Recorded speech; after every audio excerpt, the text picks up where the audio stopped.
My name's Tony Ferrari and this is the Byway Nomad project.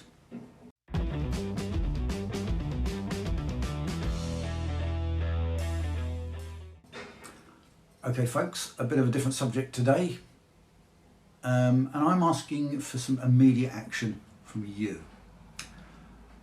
A couple of years ago, the government, specifically the Department for Environment, Food and Rural Affairs, or DEFRA as they're better known, published a document called the Landscapes Review. There's a link below and also in the comments if you want to click on it and read it. This document was aimed at informing the government on how national parks and areas of outstanding natural beauty, or AONBs, can be better managed. What it certainly didn't do was comment on the use of vehicles in these areas, and certainly there was no mention of the use of vehicles on unsealed, unclassified roads in these areas. Well, moving on to today, the government recently published its response to this review. And again, there's a link here below and in the comments section. This response includes an online consultation that significantly departs from the spirit of the report and its recommendations, which were for a more inclusive landscapes for everyone. It does this with the inclusion of some potentially damaging questions that could provide a platform for legislation that bans motorcycling and driving on unsealed and minor tarmac roads, not just in national parks and AONBs, but everywhere in England and Wales. Why not Scotland and Northern Ireland, you may ask? But unfortunately, byways and unclassified roads as we know them simply don't exist in those parts of the UK already. So what has this got to do with you? Well, what I need is all my viewers to get busy and respond to the consultation, because there's a direct threat to our hobby, and quite frankly, it would make this channel superfluous. Just as the Natural Environment and Rural Communities Act of 2006, the so-called NERC Act, removed around 50% of the unsealed highways in England and Wales at the stroke of a pen, this consultation could be the precursor of legislation to remove the other 50% for our use. So what can you do? If you're already a member of the TRF, GLASS, the ACU, Rally Moto, the MCC, or many other motorcycle clubs and organisations, you'll already have been sent information on how to complete the consultation, very similar to what I'm sort of saying now. So please use it and do so if you prefer. If not, the simplest way is to go straight to the consultation, and here's that link again. The first page asks you to read the government response to the Landscapes Review, but that takes you away from the questionnaire, so please don't do that at the moment. You can always read it later. You can also ignore many of the questions. Okay, fill them in if you want to, and if you have the time, but it's not actually necessary.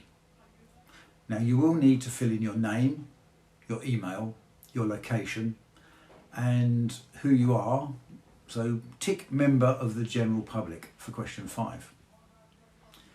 Then as said, you can ignore questions 6 to 12 if you wish. You can also ignore question 13, but if you do answer it, please tick issue fixed penalty notices for byway infringements.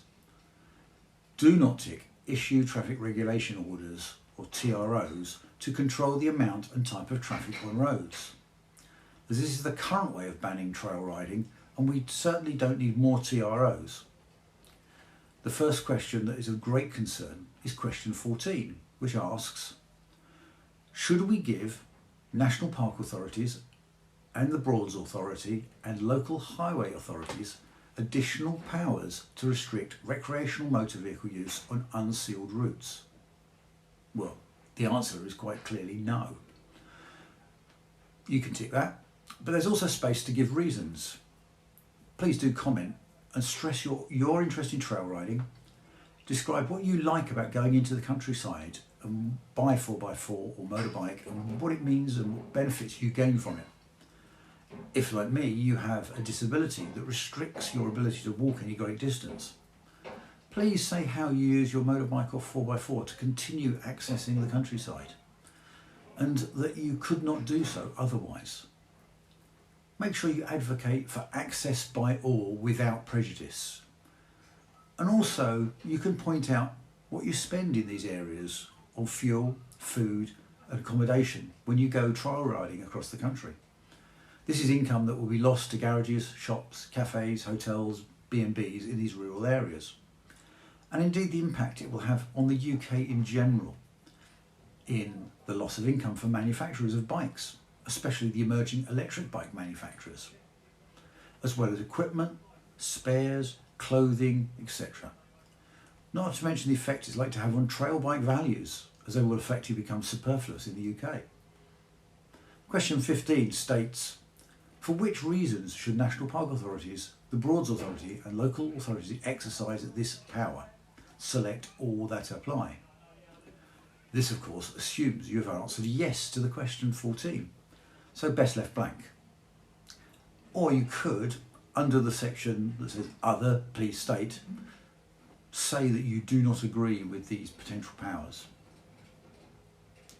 Of greatest concern to us though is question 16, which asks, should we legislate to restrict the use of motor vehicles on unsealed, unclassified roads for recreational use subject to appropriate exemptions?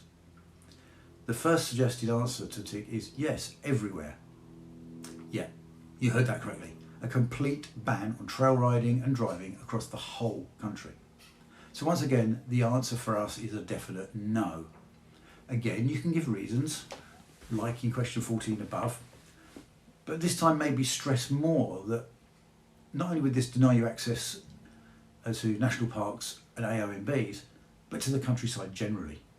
You may not live near one of these areas, but even if you do, the point is the same. Also stress the importance of access for all without prejudice.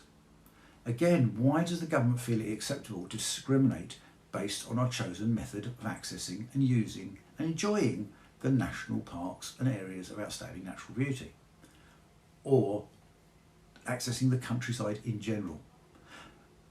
The National Parks and Access to the Countryside Act 1949 that created the national parks is explicit that they should be created with a view to the opportunities they afford for open air recreation, having regard to their character and to their position in relation to centres of population. No mention there of how that open air access or recreation is accessed, or that it should only be restricted to certain user groups. Moving on, question 17 is like question 15. It assumes you answered yes to the previous question. Again, you can leave it blank, or under other, please state, again say that you do not agree with this potential power. Then questions 18 to 24 can also be ignored, unless you particularly want to take the time to complete them. Apparently, the reasoning behind the damaging questions are that since 2020, National Park Rangers have reported increased visitor numbers and also an increase in antisocial and hostile behaviour. Natural England is apparently trying to educate people, but providing visitors with clearer information has not been sufficient to fully address these issues. So the proposals given in question 13 are what is suggested to try and deal with antisocial behaviour, one of which will have the effect of banning trail riding for recreation in national parks and AONBs.